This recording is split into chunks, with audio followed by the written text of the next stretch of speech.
Esselamu alaikum, dragi đaci. Ponovo smo na času bosanskog jezika. Za današnji rad će vam biti potrebna čitanka, sveska za bosanski jezik i pribor za pisanje. Do sada ste navikli da kviz rješavamo na kraju nastavne jedinice. Danas ćemo to učiniti na početku. Pa krenimo. Slika na ekranu prikazuje proljeće, zimu, jesen ili ljeto. Tako je, slika prikazuje jesen. Idemo dalje.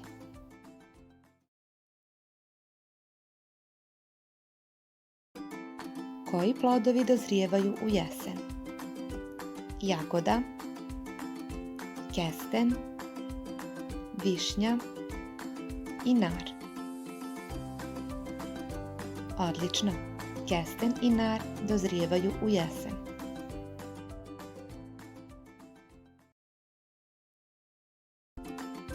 Na slici je roda, vrabac, golub ili lastavica.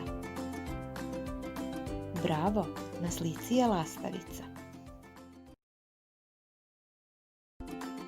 U sljedećem pitanju označite ptice selice.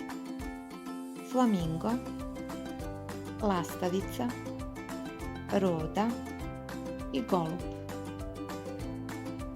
Tako je, ptice selice su roda i lastavica.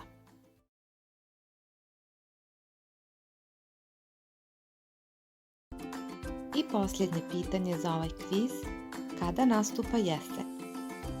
15. maja, 1. jula, 23. septembra ili 20. aprila?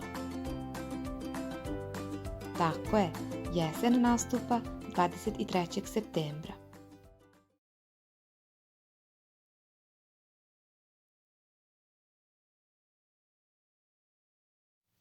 Svaki odgovor nas je asocirao na jesen. Mi ćemo danas raditi jednu pjesmu o jeseni koju je napisao Ismet Bekrić. Prije nego što čujete pjesmu, poslušajte nešto o njenom autoru. Ismet Bekrić je rođen 1943. godine u Banja Luci.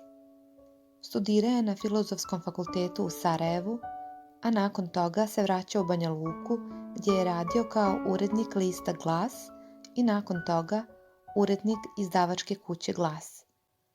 Bekrić je novinar, urednik, pjesnik, dramski pisac i jedan od značajnijih bosansko-hercegovačkih pisaca knjiga za djecu.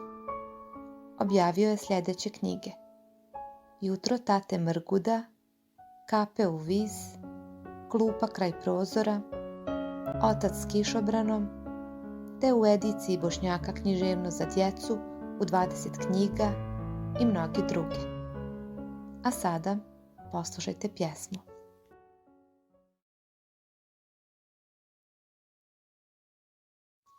Jesen u gradu. Jesen je u gradu najljepša u parku. Tu svaka klupa liči na barku, koja tiho sječe vode zlatnog mora, pa kad se uljulja od blagog šumora, zastane ispod reda kestenova.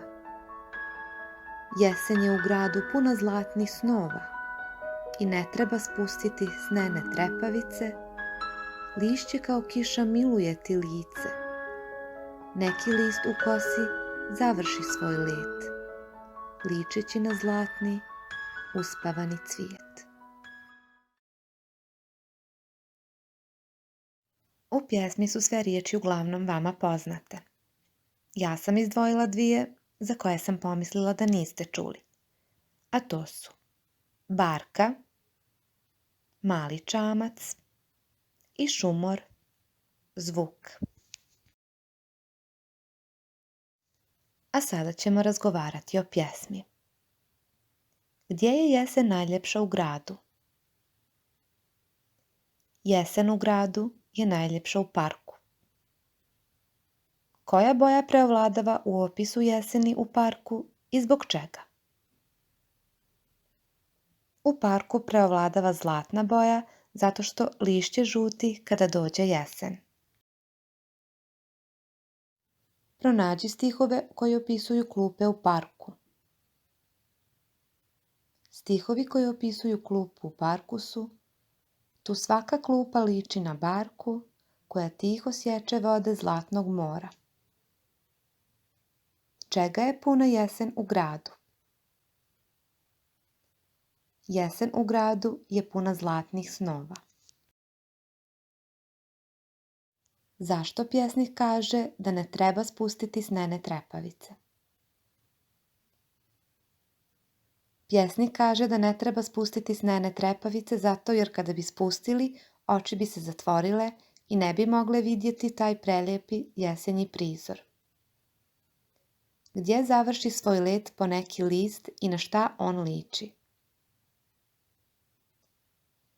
Poneki list završi u kosi neke djevojčice i liči na zlatni, uspevani cvijet.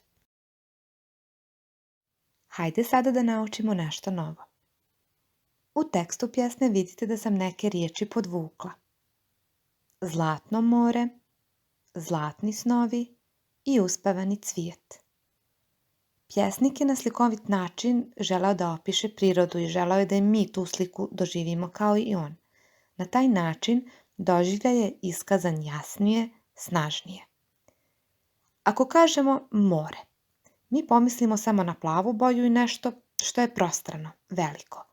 Ali ako kažemo zlatno more, ta slika će biti vrednija, jasnija. Sada je zlatno, a zlato je, znamo, vrijedno. A i stvorit ćemo sliku sunca koja se ogleda u moru i koja mu daje taj sjaj. Sada riječi zlatno more, zlatni snovi, uspevani cvijet predstavljaju riječi prenešenog značenja.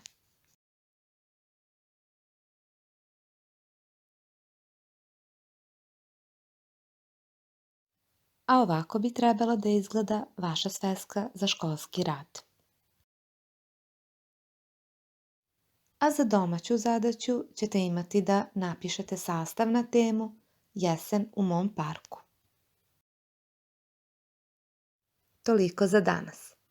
Nadam se da ste uživali na današnjem satu. Do sljedećeg viđenja, ostajte zdravo i čuvajte se. Pozdravlja vas vaša učiteljica Azra.